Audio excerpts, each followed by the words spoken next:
Olá!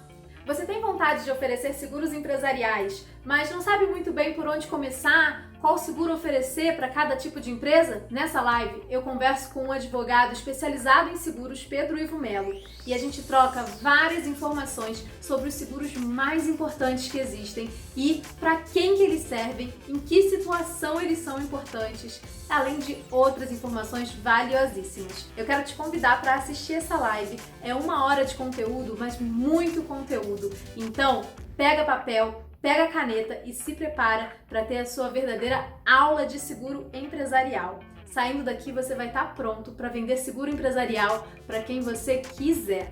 Então, segura essa!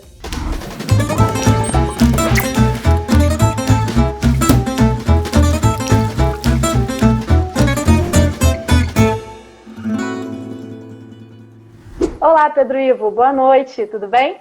Olá, boa noite. Tá me ouvindo bem? Tô sim, tô te ouvindo bem. Pessoal, vocês ouvem a gente bem aí também? Manda um joinha pra mim se vocês ouvirem, pra gente poder saber se a transmissão tá bacana. Gente, eu vou pedir pra vocês usarem esse aviãozinho, parece um aviãozinho de papel, né, esse ícone, para enviar para o máximo de pessoas possível, que também pode se beneficiar dessa live. A gente vai falar sobre como contratar seguros para empresas, como orientar a contratação, e essa live serve tanto para corretores de seguros quanto para advogados, porque muitas vezes as empresas consultam os advogados, né, na hora de contratar os seus seguros. Então, se vocês botarem coraçãozinho e enviarem para as pessoas, a gente consegue chamar mais gente para participar daqui com a gente.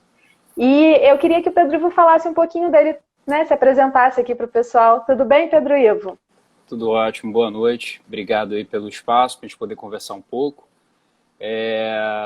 Eu sou advogado, né, especializado em Direito de Seguros, sou co-coordenador do curso de Direito de Seguros do ICDS, sou fundador do escritório Rafael Miranda Advogados, né, cofundador junto com Rafael e Antônio Pedro Raposo. A gente atua numa advocacia empresarial de uma maneira geral, mas com bastante foco também no direito securitário, em razão da nossa experiência no setor, já que remonta, no caso do Rafael, a mais de 20 anos. E, enfim, a gente atua bastante com regulação de sinistros complexos, litígios securitários, arbitragens, assim como na parte de assessoria, né, dos clientes no momento da contratação, em conjunto com os corretores de seguro sempre, mas fazendo essa parte mais de revisão jurídica dos clausulados, apontamento de eventuais inconformidades ou descompasso daquilo que o cliente pretende contratar e o que o clausulado muitas vezes dispõe.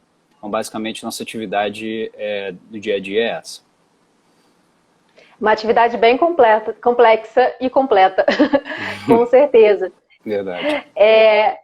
Eu sou a Maria Luísa Melo, eu sou corretora de seguros, faço a gestão de uma corretora de seguros e hoje eu faço esse trabalho de divulgação de conhecimentos, dicas, insights para corretores na parte de produtos, de vendas, de gestão. Então eu faço isso aqui no Instagram. Eu também tenho um canal no YouTube que se chama Segura Essa. E eu busco trazer conhecimento para que o nosso setor seja cada vez melhor e mais capacitado. Porque eu acredito que a gente tem essa possibilidade, né, de estar trocando para crescer. Acredito que só trocando é que a gente cresce. E é por isso que a gente propôs essa live aqui hoje, trazendo um grande especialista, que é o Pedro Ivo, com uma bagagem bem grande e com bastante conhecimento jurídico, para poder trocar com a gente sobre os tipos de seguros que podem ser contratados para empresas.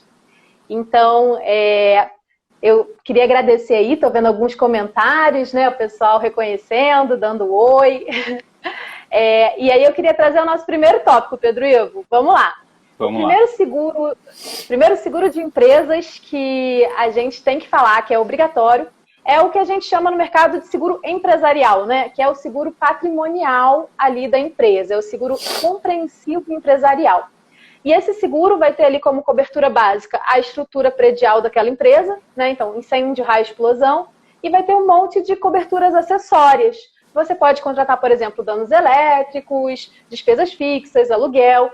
Quer dizer, você vai segurar aquela estrutura física para que aquele negócio, em qualquer situação, consiga continuar, né, se perpetuar.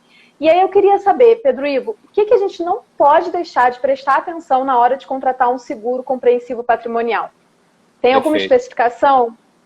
Claro, tem muitas, né? O trabalho do corretor de seguro é essencial nesse sentido, porque ele vai ter o conhecimento técnico das coberturas que estão sendo contratadas, mas também daquilo que o cliente efetivamente precisa. Assim, basicamente, meu papel assim, né, da parte de avaliação jurídica é você avaliar se o clausulado que está sendo contratado comporta aquilo que o segurado pretende que seja garantido. Então, você trabalha sempre em conjunto com os seguradores e com os corretores. Mas, assim, esse seguro empresarial, ele tem dentro da circular SUSEP 535/2016, com a cola aqui do lado, ele se divide dentro do grupo patrimonial em compreensível residencial, condominial e o empresarial.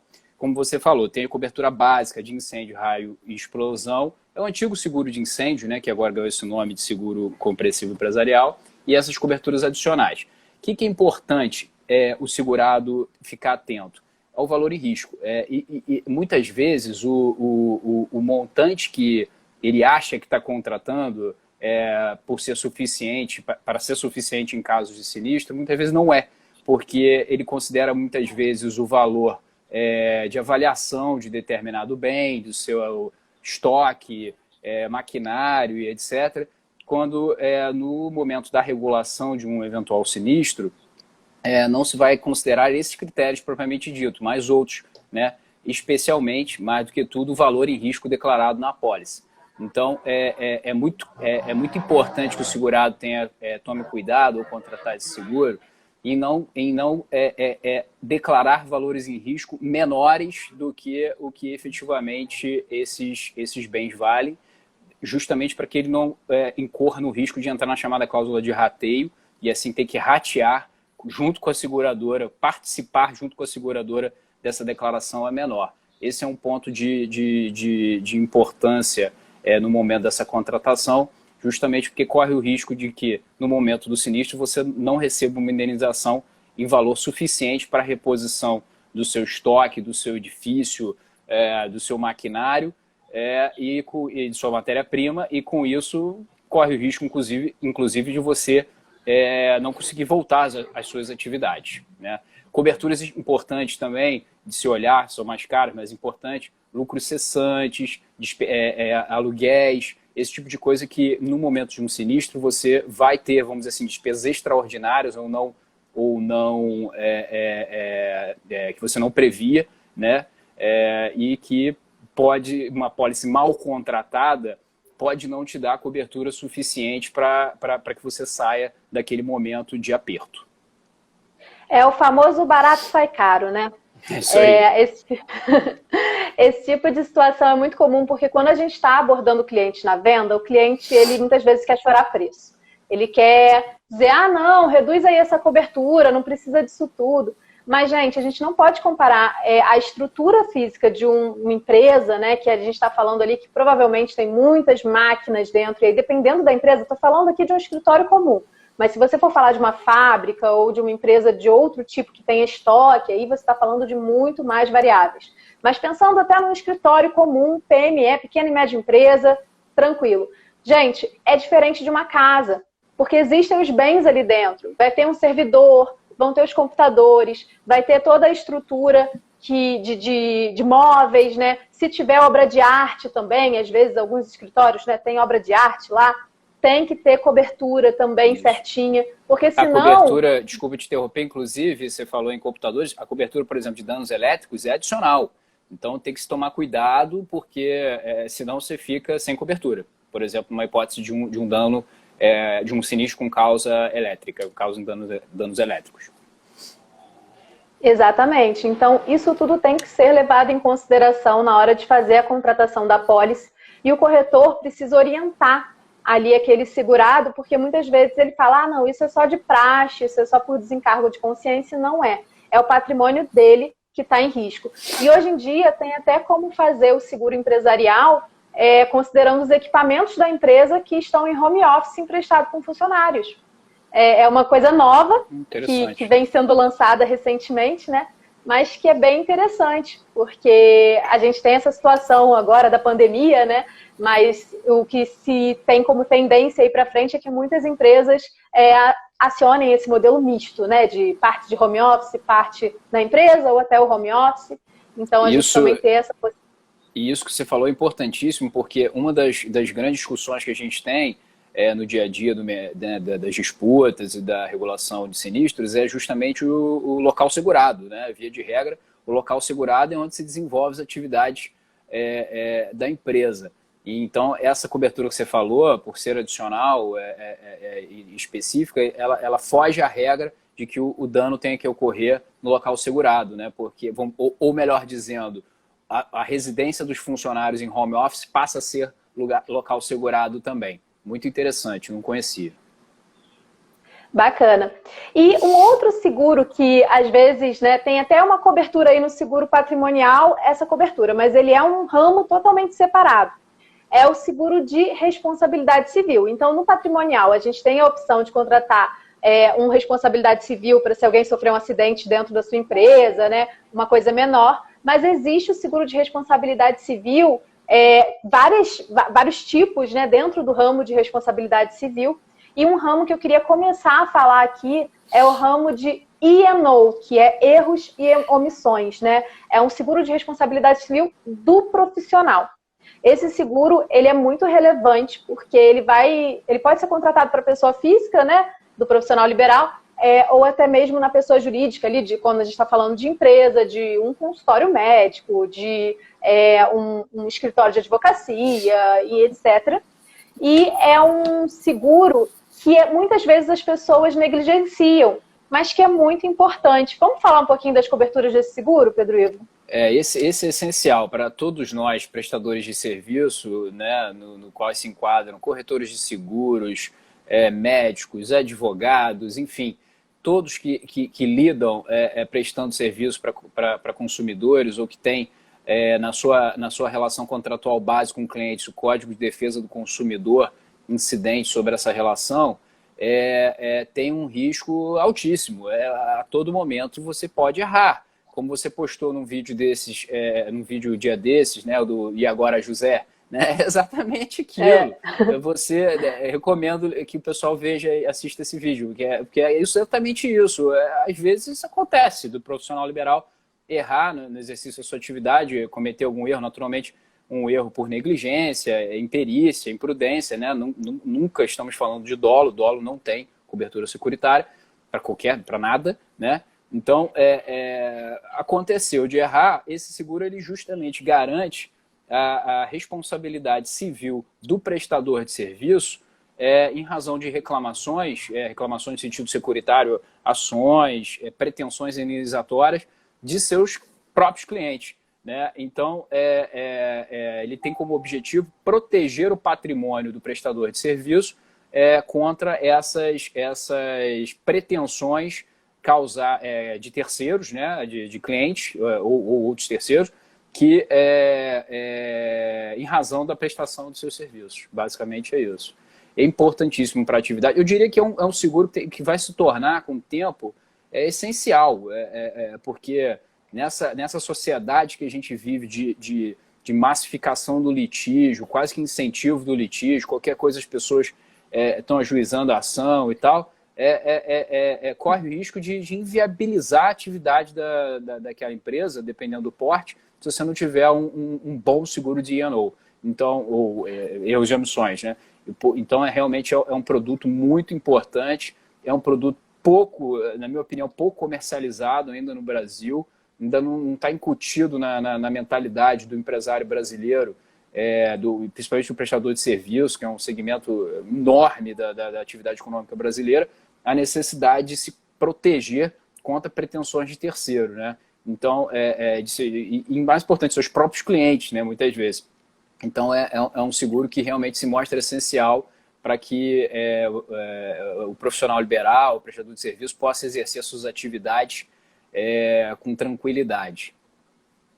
Com certeza. Inclusive, a Cláudia comentou aqui na nossa live, né, que por mais gabaritado que o profissional seja, qualquer um está sujeito a sofrer uma ação dessas, porque nem sempre esse erro aliás, nem sempre não, ele, para ter a cobertura do seguro, ele não é um erro proposital, né? Não é um erro que realmente a pessoa foi lá e falou, vou errar nessa cirurgia, vou defender errado o meu cliente. Ninguém faz isso, né? E o Raul está lembrando aqui, Raul Raposo está lembrando, por isso a importância do corretor, sem dúvida, Raul, porque é justamente nesse momento que não só na contratação, mas também do sinistro, que o corretor vai socorrer o seu cliente, mas mais importante do que tudo é saber contratar bem esse produto, porque, obviamente, tem restrições, é muito importante ler o clausulado, porque muitas vezes há condições de excludentes que são incompatíveis com a atividade, né? Por exemplo, eu já vi algumas apólices que excluíam, por exemplo, atividades relacionadas à medicina e tal, e era um INO de um hospital. Então, é óbvio que nesse caso, você está esvaziando o interesse segurado, né, objeto da garantia. Então, é muito importante que tanto o corretor quanto o segurado fiquem atentos a esses detalhes. Com certeza. Outros detalhes importantes para se atentar no seguro de INO são, né? Outros detalhes são... qual que vai ser a cláusula sobre defesa, porque cada seguradora tem ali uma cláusula para custear o seu advogado. Então, tem seguradora que trabalha com advogados próprios, são menos, mas tem. Tem seguradora que vai botar ali um limite de valor de honorários advocatícios e tem seguradora que vai botar mais livre para você poder contratar e se reembolsar. Isso vai fazer muita diferença, porque na hora que você vai negociar com o seu advogado, você tem que levar isso em consideração. Perfeito. Outro ponto muito relevante é a questão do acordo. Acordos. Um dos pontos mais bacanas desse seguro é a possibilidade de fazer acordo, né? Só que cada seguradora tem uma postura em relação ao acordo. Algumas incentivam, outras nem tanto, e todas precisam estar cientes do acordo que você vai fazer para você poder celebrar esse acordo. Isso, senão ela tem o direito de não aceitar, certo? Perfeito. Não, exatamente. Você lembrou de 2 pontos essenciais. Voltando ao primeiro, custo de defesa é mais do que honorário de advogado.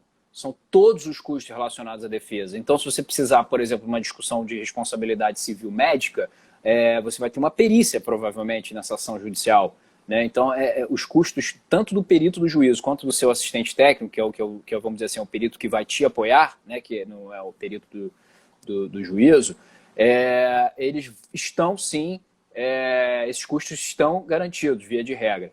E eles são pagos, inclusive, a título de adiantamento, ou seja, a seguradora antecipa provisoriamente aquele custo de defesa para permitir que o segurado se reembolse e, ao final do processo, caso constatada que realmente foi um ato culposo, não houve dolo, essa cobertura de adiantamento se materializa em indenização final e assim fica feito. Se, de outro modo, o segurado for, por exemplo, se entender que o segurado agiu com dolo e não haver cobertura, ou por qualquer outra razão, se constatar ao final do processo que não há cobertura, o segurado, é importante dizer, tem que devolver os custos de defesa adiantados.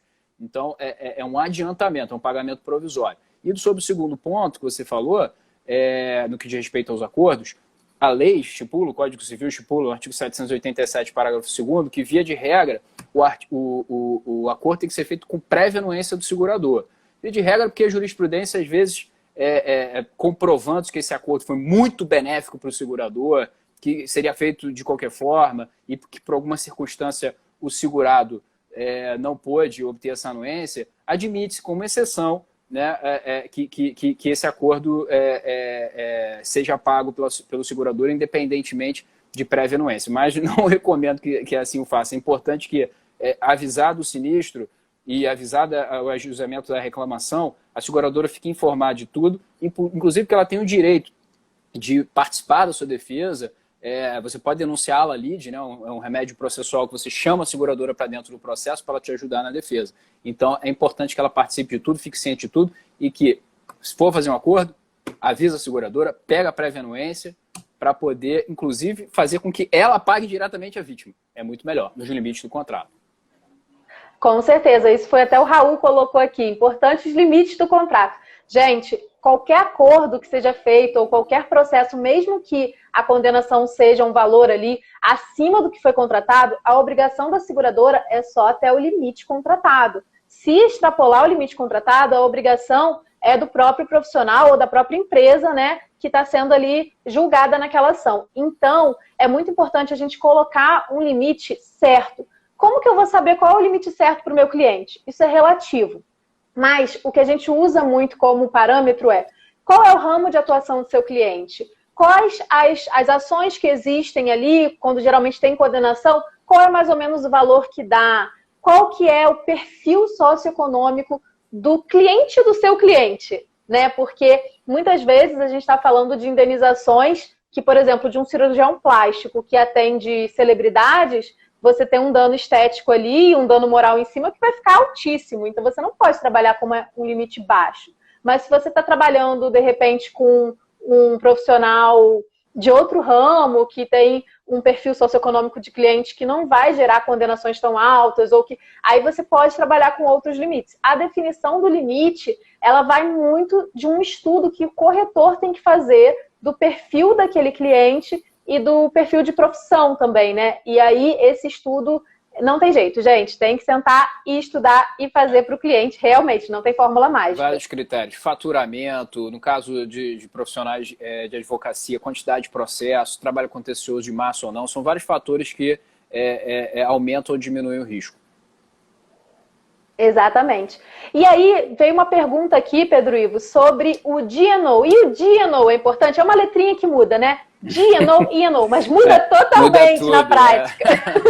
Não, muda tudo. O D&O é o seguro basicamente para diretores e conselheiros, de uma maneira geral.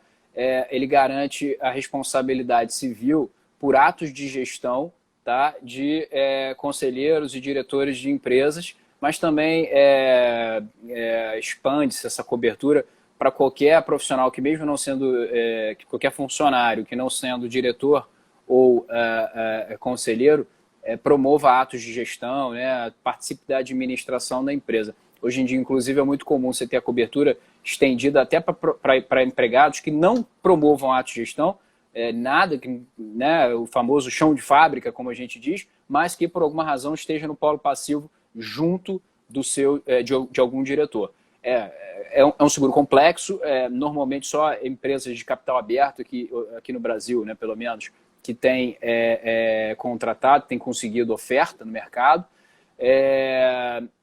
Via de regra, os limites de indenização são bem altos. Ele tem essa figura, essa relação triparte, vamos dizer assim, porque a empresa propriamente dita ela vai ser a tomadora da apólice, enquanto que os segurados vão ser, como eu disse, seus diretores, né, e na terceira parte o próprio segurador. São coberturas que garantem, por exemplo, multas administrativas, os custos de defesa, naturalmente, dos diretores, como a gente acabou de falar, e eventuais condenações em decorrência de atos de gestão propriamente dito, né? Mas tem que ser atos praticados na gestão da empresa. A gente sempre cita o exemplo do diretor, isso, né, nos primórdios do D&O aqui no Brasil, um diretor que bateu de carro e queria que o D&O pagasse a indenização. Não tem nada a ver, ele estava andando na rua. Não dá. A gente está falando de atos de gestão da empresa que, culposamente praticados, gerem algum dano a terceiro.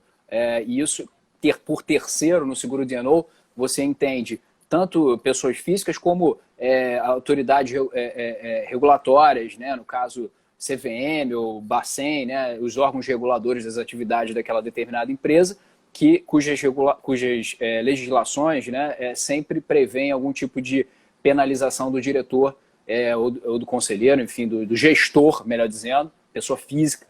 Né? Então, é muito importante, porque a condenação vai em cima da pessoa física, né, muitas vezes. Então, é o patrimônio da pessoa física. Então, é importante que os gestores de grandes empresas que tenham a possibilidade de trabalhar numa empresa que contrata o seguro D&O, fiquem atentos, consulte seu corretor ou o corretor da própria empresa para ver se as coberturas contratadas estão em valores condizentes e com coberturas condizentes aqueles riscos que a sua atividade gera naturalmente.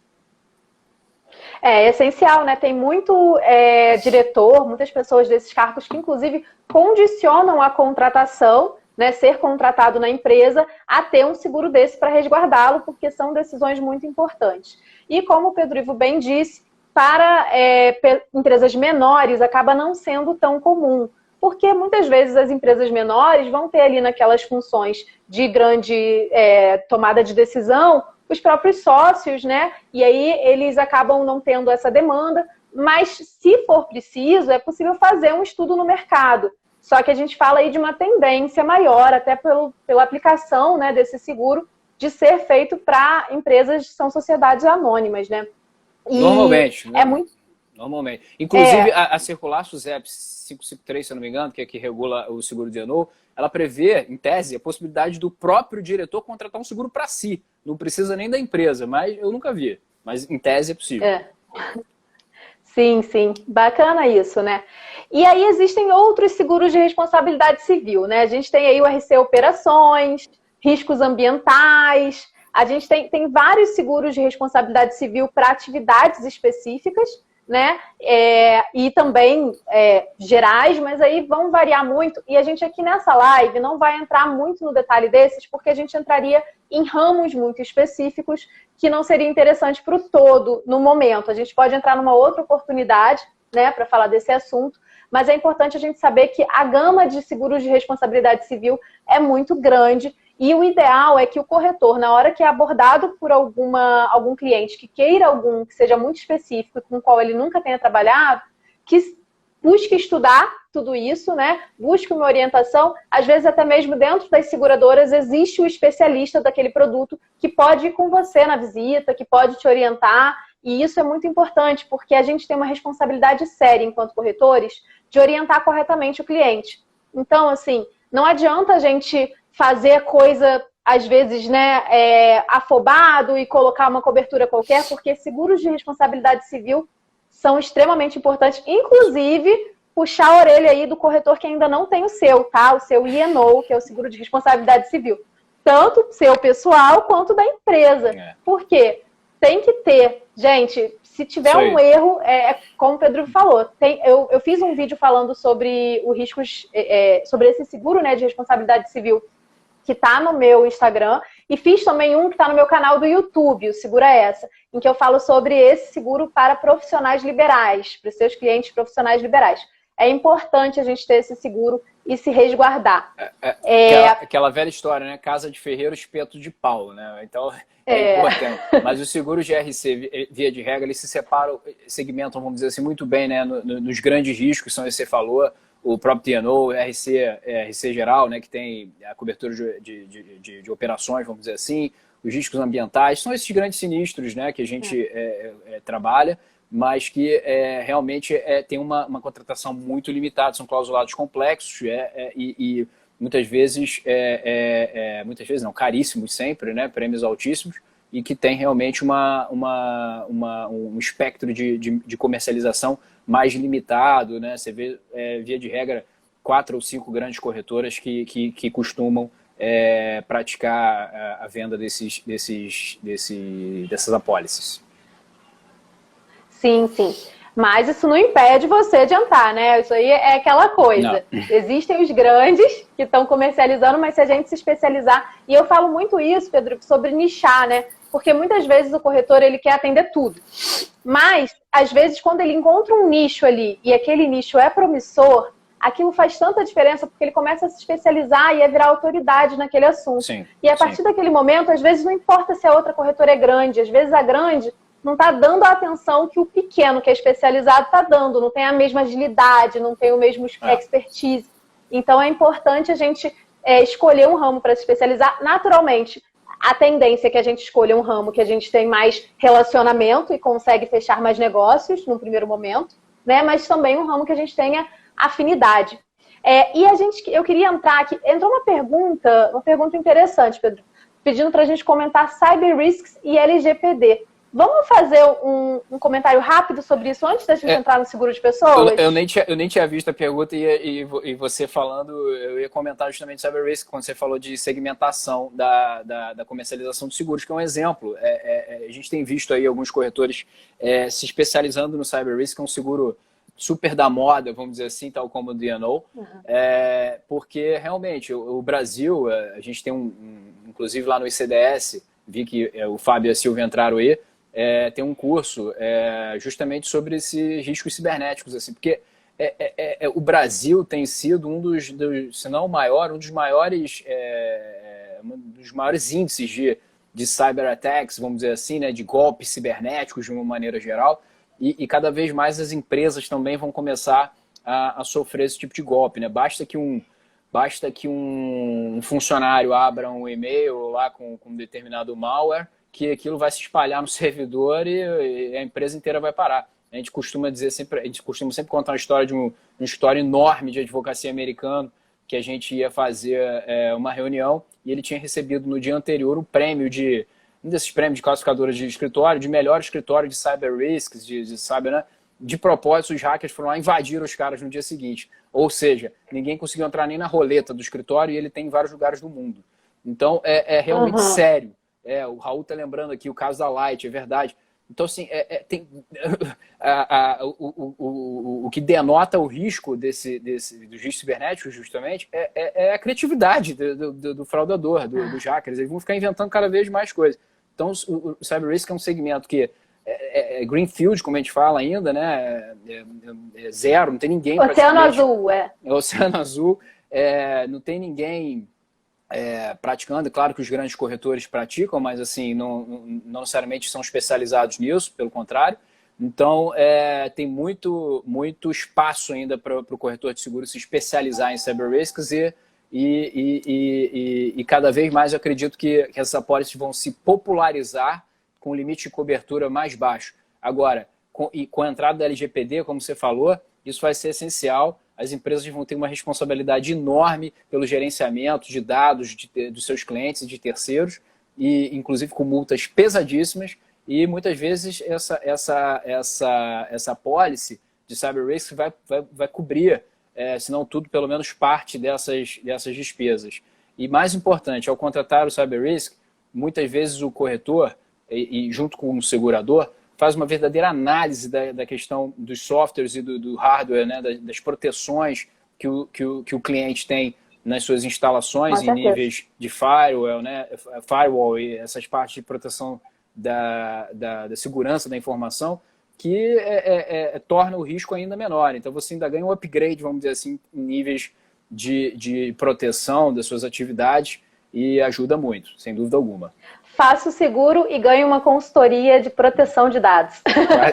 Quase isso. É quase isso, mas é interessante porque eles buscam entender no seguro de cyber risks, né? Eles buscam entender qual foi a causa daquele problema, eles investigam e mesmo se for um funcionário mal intencionado, que pode acontecer, está coberto. Então, é um seguro muito importante, não é tão caro assim.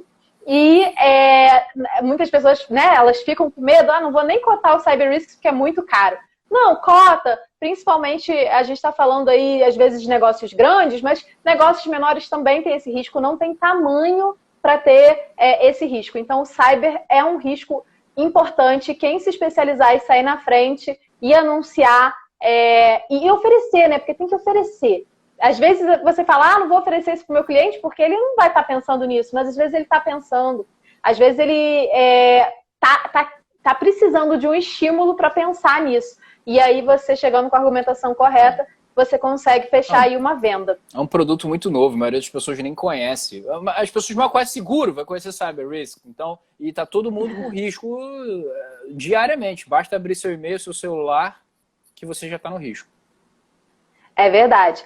Gente, eu queria entrar agora também em outro tipo de seguros que são para as empresas, né? Que são os seguros das pessoas, dos colaboradores da empresa, os seguros que a gente tem ali, alguns são obrigatórios, outros são opcionais, mas que são muito importantes porque fazem parte da política de RH, né? De recursos humanos das empresas. Inclusive, muitas empresas se diferenciam justamente por oferecer benefícios, né? Que a gente chama, tem os seguros e os benefícios.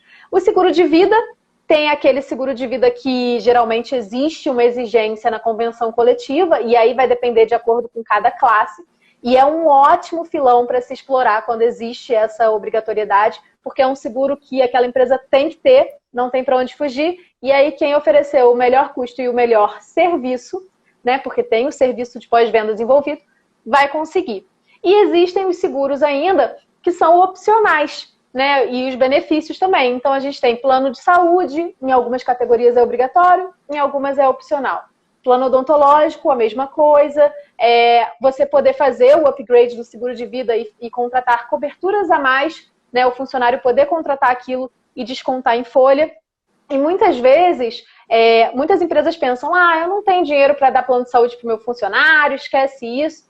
Só que elas não sabem uma coisa.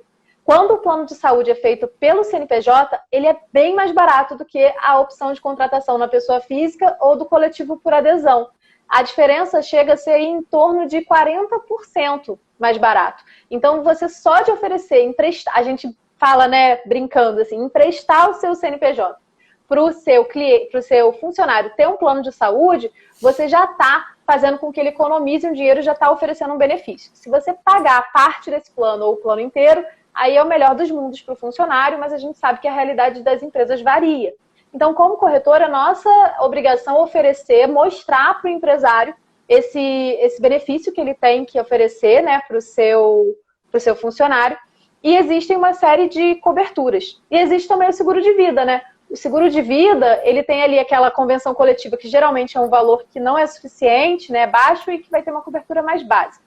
Mas você pode oferecer para o seu cliente, por exemplo, a opção de ter uma pólice por adesão dentro da empresa, onde os funcionários podem contratar coberturas a mais. Aí vem, aí o Raul falou, né, diária por internação hospitalar, vem o DIT, que é incapacidade temporária, você pode oferecer, doenças graves, e até mesmo previdência. A gente está aí com o CDS, né, que tem vários cursos relacionados à previdência, a gente sabe que a previdência pública anda, né, com uma reforma que muita gente aí não está muito feliz com o resultado, e a previdência privada acaba sendo uma ótima saída. Então, você também tem muitas empresas que oferecem um plano de previdência pelo CNPJ da empresa, onde a pessoa vai tendo desconto em folha e vai acumulando aquele valor.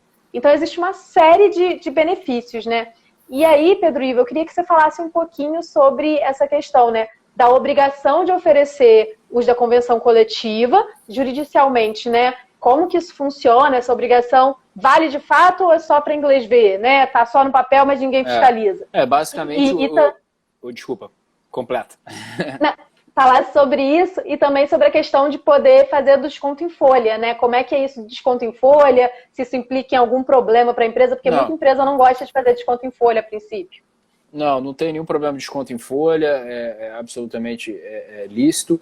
A questão da convenção coletiva é vinculante, pode até querer discutir judicialmente, mas o fato é que corre-se o risco de ter que tirar dinheiro do próprio caixa para poder pagar aquela despesa, vamos dizer assim, que estaria coberta pelo seguro se a empresa decidir não contratar.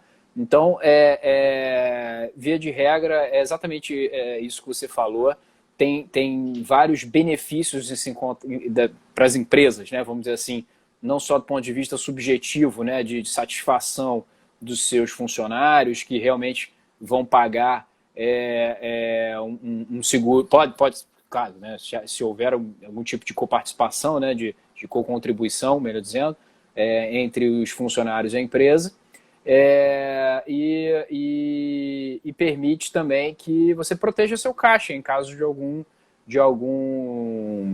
acidente, algum evento que acionaria aquela pólice e se tiver convenção coletiva te obrigando a fazer e você não fizer, você vai ter que provavelmente pagar aquilo em caso de ajuizamento de alguma reclamação trabalhista.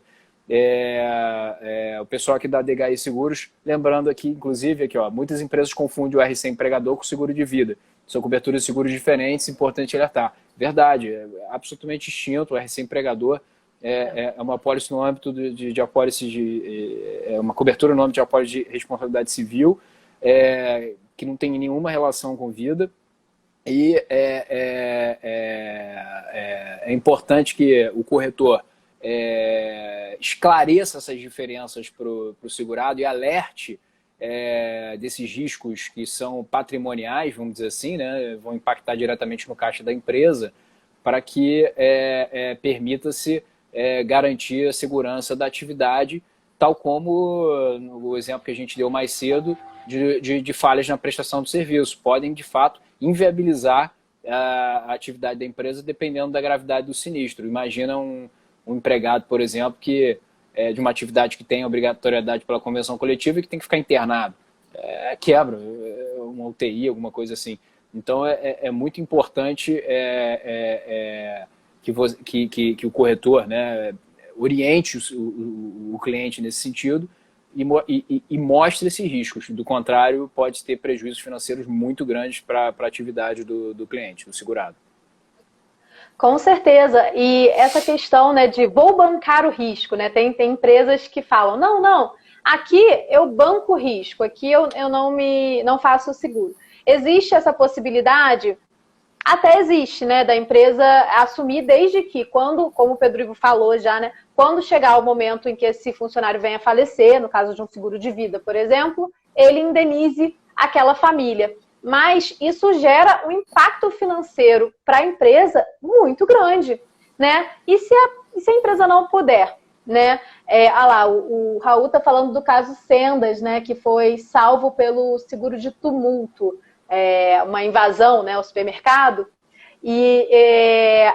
Então você tem que ter as coberturas. E aí muitas vezes o RC também, quando a gente fala de diversos tipos de responsabilidade civil, né? Eu vou falar da minha experiência pessoal, a gente trabalha muitas vezes, né, com responsabilidade civil para transportadores. Então, empresas de ônibus que têm ali o seu seguro de responsabilidade civil para transportar aquelas pessoas, a gente sabe que é obrigação desse transportador do momento em que o usuário pisa, bota o primeiro dedinho ali no ônibus, até o momento que ele tira o último solado do sapato ali do ônibus, a responsabilidade do que acontecer com ele é da empresa, independente de ser culpa dela ou não, tá? Então, se um carro aleatório bateu no ônibus e a pessoa caiu, ou se a pessoa caiu porque estava bêbada, não importa, a responsabilidade daquela empresa. Então, nesses casos, por exemplo, a gente já viu acidentes que geraram um prejuízo assim, absurdo, que se não houvesse o seguro, aquela empresa não ia fechar o caixa naquele mês. A gente está falando de uma empresa com injeção de dinheiro, né? Mas que um único acidente já foi suficiente para compensar os 10 anos de seguro que aquela empresa vinha pagando. Então, quando a gente fala de risco, a gente tem que falar sempre de saber trabalhar com quanto desse risco a gente realmente precisa absorver, porque a gente já tem os riscos do dia a dia que não tem seguro, né? Que é cliente cancelar com a gente perder contrato e tal. Esse é o risco da nossa atividade. Será que a gente precisa correr risco que tem seguro? Né? Isso a gente precisa conscientizar o cliente sobre isso, né? Isso é bem importante. Sem dúvida, sem dúvida. O papel do corretor é essencial nesse sentido. Nisso o advogado só atrapalha, brincadeiras à parte, mas sem dúvida nenhuma é essencial que esses esclarecimentos sejam feitos, e até porque no caso do seguro de pessoas é um seguro barato, amplamente massificado, tem oferta pra caramba, então não vai ter dificuldade nenhuma de aceitação desse risco, via de regra, e é só realmente, como você falou, se especializar, conhecer bem o produto, estudar o produto, ler os clausulados, né, e ir para frente, porque vai ter muita oferta e vai ter muita demanda, principalmente, né? Qualquer empresa hoje em dia tem interesse, né, cada vez mais em conceder benefícios ao seu segurado dentro das suas capacidades, dentro das suas limitações. Então, é um segmento também que, de uma maneira geral, gente, o seguro no Brasil, apesar de ser um mercado grande, às vezes aí chega a mais aproximadamente 5% do PIB, um pouco menos, sem considerar a saúde, é muito ainda pouco explorado, as pessoas não contratam seguro. Então, a atividade de corretor de seguro tem muito a crescer ainda e cada vez mais o mercado precisa de profissionais especializados, bem formados, para poder trazer esses produtos que são pouco explorados ainda e expandir as contratações, sem dúvida alguma. Bacana. E vamos falar de mais um produto que é pouco explorado, mas que agora está na moda, está aí no auge, está nos holofotes, que é o seguro garantia. Opa. O seguro garantia é um tipo bem interessante, né, de seguro, porque existem alguns tipos de seguro-garantia, mas vamos falar aqui de cada um, né? O seguro-garantia de prestação de serviço, que é aquele seguro que você contrata quando você está participando de uma licitação ou quando uma empresa privada te contrata para fazer prestar um determinado serviço, né? Pode ser uma obra, pode ser uma prestação de serviço em espaço de terceiro, ou enfim. E aí você apresenta aquele seguro-garantia para garantir que você vai executar. E que se você não executar, essa empresa vai ser indenizada pela falta da execução do serviço, né?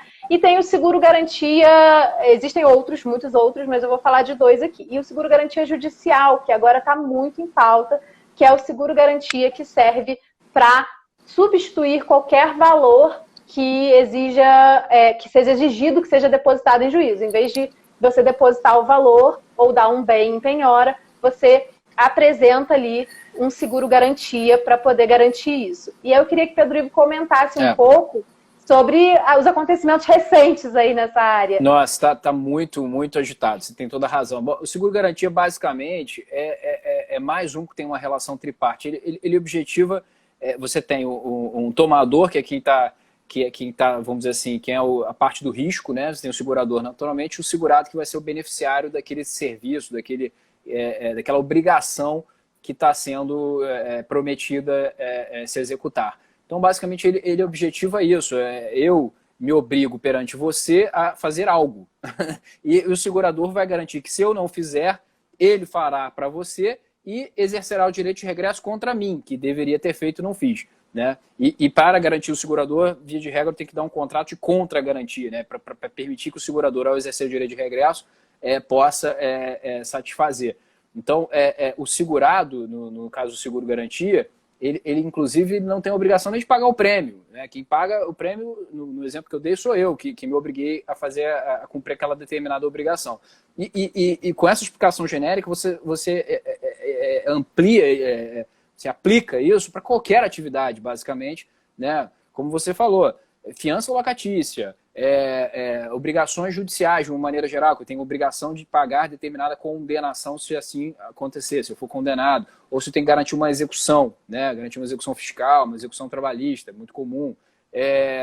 Contratos de obra, grandes obras de infraestrutura, seja com o poder público, seja com particulares, né? Que é o seguro-garantia executante construtor, aí você tem seguro de performance, vamos dizer assim, né? Então, são muitas coisas. E o que está acontecendo hoje? O seguro-garantia na verdade, uma grande ferramenta de fluxo de caixa. Os diretores financeiros adoram o seguro-garantia, porque ele é barato, proporcionalmente, a tomar um empréstimo bancário, contratar um CDB, alguma coisa assim, tomar uma fiança bancária, inclusive. Uma carta-fiança é caro, ainda é caro, salvo se você tem um caixa maravilhoso, grandes corporações que tem lá um monte de coisa investida, o banco te dá praticamente de graça. Do contrário, para os réis mortais, não é. É caríssimo. E o seguro-garantia ele permite que você contrate em percentuais baratos, de coisa de 3%, aí você vai saber melhor que eu, 3%, às vezes até menos ao ano, sobre o valor da garantia. Então, depende de cada um. Oi? O valor, a taxa, ela varia muito de acordo com o perfil do tomador, né? Então, o perfil financeiro é avaliado, a gente precisa receber realmente dados financeiros para avaliar. E varia também de acordo com o valor que está sendo garantido. Então, quanto maior o valor que está sendo garantido, geralmente menor a taxa. É inversamente proporcional. Inversamente proporcional. Mas, assim, o que está acontecendo hoje é o seguinte, as empresas estão em crise e tanto o mercado segurador como o governo estão tentando alinhar junto ao governo medidas para que se liberem os depósitos judiciais, né, principalmente feitos em dinheiro, substituindo-os por garantias, por seguros de garantias.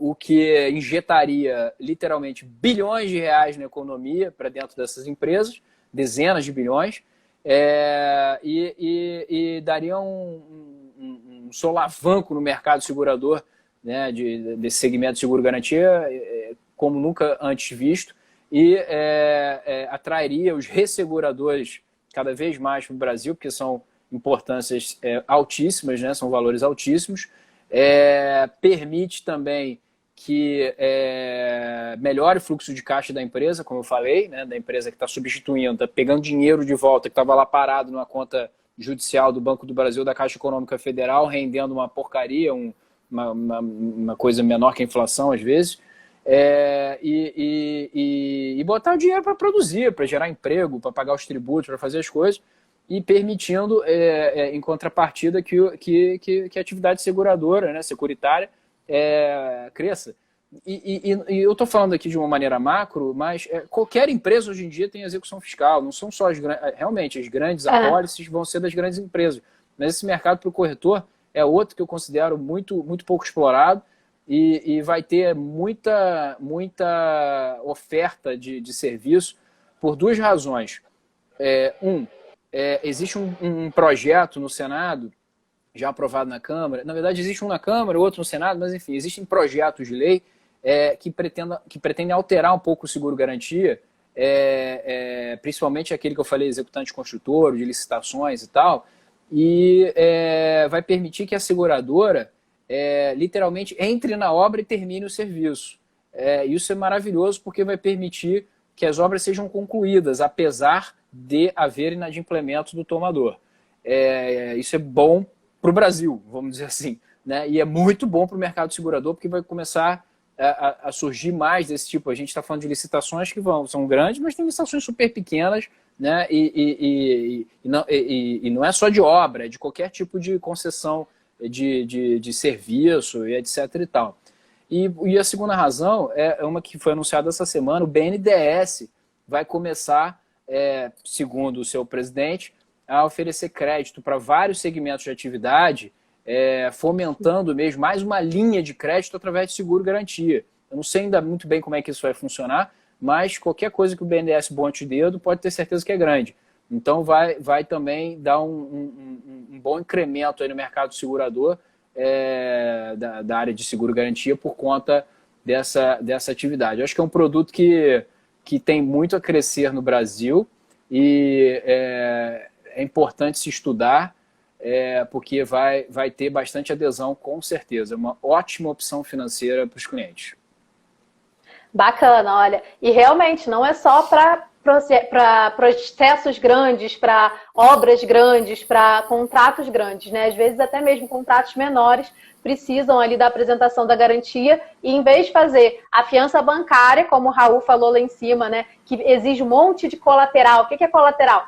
Fazer ali um investimento, contratar algum produto no banco, dar alguma coisa, né? Botar um dinheiro lá num CDB. Em vez de exigir essas coisas, você faz o seguro e costuma ter taxa melhor e exigir menos colateral. Surgiu uma pergunta aqui, tem seguro-garantia... Só antes de você falar essa pergunta, para não esquecer, o seguro é fiança locatícia, que é muito pouco utilizado. Sim. As pessoas têm por hábito, naturalmente, fazer fiança com pessoas, né, de sua confiança. Fiador da família. Fiador da família. Mas cada vez mais esse seguro fiança as pessoas vão querer dar menos, cada vez mais as pessoas vão querer menos dar fiança, né, para os seus amigos e tal. E é um seguro também que tem muito potencial, porque muito demais. Contrato de locação, né? Imagina. Sim, e os contratos de locação, né? O seguro, ele dá uma tranquilidade muito grande para quem está locando, né? Para o locador do imóvel, porque o fiador, às vezes, também, por mais que você tenha que fazer uma análise de crédito, né? Uma análise da pessoa, leva mais tempo para aquilo acontecer. A seguradora não, em caso de sinistro, ela indeniza rápido, a coisa flui, é muito melhor. E tem ainda a possibilidade do título de capitalização, tá? Sim, não tem sim. só o seguro, não. Você pode contratar um título de capitalização com valor através da seguradora mesmo. E aí você faz ali o título de capitalização com um valor, vamos dizer, de 3 aluguéis e no final resgata aquele valor, o que para o cliente é extremamente vantajoso, porque aquele dinheiro fica ali rendendo, não vai render tanto, né, mas fica ali rendendo e no final ele resgata. Então, a fiança locatícia é um produto excelente, muitos imóveis de empresas e de pessoas físicas, né, podem ter esse benefício. A pergunta que surgiu foi, tem seguro-garantia para realização de evento? Bem, isso aí vai depender. É o seguinte, será que essa realização de evento, o que se deseja garantir em relação ao evento? Se for para ser uma garantia de quem foi contratado para realizar o evento, executar o serviço, aí é a garantia de execução de serviço. Agora, se for para garantir, por exemplo, que se o evento não acontecer, as pessoas vão ter o dinheiro de volta, um no-show de um artista, né? O artista não aparecer no dia, por algum motivo. Se for para esse tipo de situação, né? Aí a gente está falando do RC Evento, que é a responsabilidade civil pelo evento. E ainda existe um outro seguro para eventos, que é o seguro de AP, que é acidentes pessoais do público. Então, você tem um seguro em que, se alguém se acidentar durante o seu evento, é também muito comum para turismo, para empresas de turismo que fazem passeios, excursões. Se tiver gente do Nordeste aí, ó, maravilhoso de vender para os passeios que tem lá. Aqui também no Rio, tem bastante passeio, a gente está falando do Rio. Esse seguro de AP vai indenizar, então, aí os participantes do evento ou os participantes do passeio que sofrerem um acidente e que tiverem despesas médicas ou até vierem a óbito, né? Existe ali o valor de indenização para cada cobertura. É um seguro baratinho e que faz muita diferença, traz muita confiança também para quem está participando. Então, a gente está falando de 3 possibilidades para o evento. Responsabilidade civil, que é para se alguma coisa acontecer com acontecer de responsabilidade civil daquela pessoa que está fazendo o evento, tá? O seguro que não é tão comum, que seria uma garantia de execução, né? Que garante que quem foi contratado vai executar aquela... E às vezes até uma parte, por exemplo, uma garantia de execução da montagem da estrutura física do evento, né? Mas geralmente, por ser uma coisa muito rápida de se fazer, usa-se mais o responsabilidade civil. O RC Eventos, o RC Eventos usa-se muito mais, tá? Mas pode acontecer. Fui desconectado. Lá, garantir que o prestador de serviço realize... Não, você está conectado ainda. Não foi, desculpa, apareceu aqui na minha tela. Fui desconectado. Perdão. Não. Garantir que o prestador de serviço realize o serviço. Aí, nesse caso, seria uma garantia de execução, né? Mas não é muito usado. É mais usado realmente o responsabilidade civil para eventos. Gente, são muitas as possibilidades de seguro que existem. Assim, é um mundo. Nossa live está acabando agora. Então, eu queria saber se alguém tem alguma pergunta, alguma dúvida a mais para fazer aqui para gente. Enquanto isso, eu queria falar sobre a importância da gente perder o medo e se especializar e correr atrás de vender seguro para a empresa. Porque vender seguro para pessoa física é bom, mas seguro para a empresa, às vezes tem um prêmio maior, né? Então ali vai gerar uma comissão maior para a gente vai ter aquela fidelização e vai gerar vários negocinhos ali embaixo. Então, muitas vezes a gente fica, não, para a empresa não é para mim, isso aí é só para peixe grande. E não é. Se você se especializar num segmento, você vai conseguir fazer. Tem muita clínica que está sem seguro, tem muito veterinária que está sem seguro. O que mais, Pedro Ivo? Me ajuda aí. Escritório de contabilidade, advocacia. É só dar um passeio pela rua depois que acabar a pandemia, que você vai ver e vai bater. É muita coisa. Qualquer atividade, qualquer prestação de serviço. É muita coisa. Advocacia, eu diria, porque eu vejo na pele, pouquíssimos escritórios têm. Porque advogado é tipo médico, acha que não erra, entendeu? Então, eu diria que o maior desafio para o corretor é criar cultura de contratar o seguro de RC profissional. Esse é o maior desafio. E aí, curtiu a live? Então, curte aqui no vídeo e também se inscreve no canal para receber mais conteúdo valioso sobre o mundo dos seguros.